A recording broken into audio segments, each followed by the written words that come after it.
Hi friends, இப்போ நம்ம மகாநதி பார்க்க போகிறோம். மகாநதியில் நம்ம கங்கா இருக்காங்களே, ரொம்ப கோவமாக இருக்காங்க. ஃபோன் அடித்தாலும் எடுக்க மாட்டேங்கிறாங்க. யார் ஃபோன் பண்ணுறாங்கன்னு கேட்டால் 2 கஸ்டமர் ஃபோன் பண்ணுறாங்க. ப்ளவுஸ் 2 தைக்கணும். ஆனால் இந்த பொறுப்பெல்லாம் இல்லாமல் மருமகன் எங்கேயோ போய் உட்காந்துருக்காப்புல. அதுவும் சின்ன மருமகன் கூப்பிட்டான்னு சொல்லிட்டு இப்போ வந்து எங்கேயோ போனது முக்கியம் இல்லை, சின்ன மருமகன் கூட போனது தான் உனக்கு பிரச்சனை. சகலையும் ஒன்றா இருக்காங்களே, நான் ஆனந்தப்பட வேண்டாமா? அதை விட்டுட்டு இப்படி பொசசிவ்ல பொங்குறியேமா அப்படிங்கிற மாதிரி ஆயிடுச்சுங்க.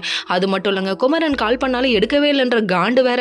அதுக்கப்புறம் காவேரியை பிடிச்சி வறுத்து எடுக்கிறாங்க. உடனே காவேரி கால் பண்ண நம்ம விஜய் கிட்ட பேசுகிறாங்க. இப்போ இப்படி உன் புருஷன் மட்டும் கால் பண்ணால் எடுக்கிறாரு, அது என்னம்மா இது கொடுமை? ஒவ்வொருத்தருக்கும் ஒவ்வொரு மாதிரி இருக்குது லைஃப், அதெல்லாம் நம்ம சொல்ல முடியுமா?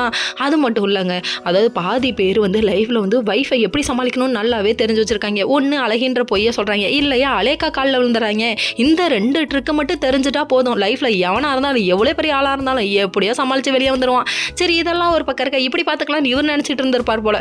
அதுக்கப்புறம் விஜய் டப்படப்படப்படன்னு எல்லாத்தையும் பொறிச்சு தள்ளிட்டாருங்க. அதை கடத்தி வச்சிருக்கோம் அப்படி இப்படின்னு எல்லா விஷயத்தையும் சொல்ல, இதை போய் கங்காட்ட சொல்லுன்னு சொல்ல, கடத்தலாங்குது. எருமை எதுக்கு இந்த கத்துற, பொறுமையாக பேசு, அஸ்கி வயசில் பேசுன்றாங்க.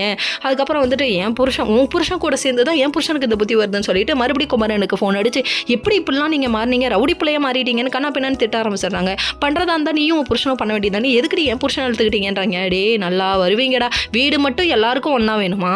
சொத்து கிடைச்சா 3 பங்காக பிரியணுமா, 4 பங்காக பிரியணுமா? ஆனால் இதில் மட்டும் பங்கு இருக்கக்கூடாதாமா, நல்லா வருவீங்கடா அப்படிங்கிற மாதிரி ஆச்சு. அதுக்கப்புறம் பசுவை பிடிச்சி மிரட்ட, பசு நீ தப்பிச்சிடலான்னு நினைக்காத, வா இப்போ இல்லை கண்ணா அப்படின்ட்டாங்க. அதுக்கப்புறம் பார்த்தா நீ போய் செய்யண்டா அப்படின்னு அந்த பையனே சொல்லிட்டான் பார்த்துக்கோங்க.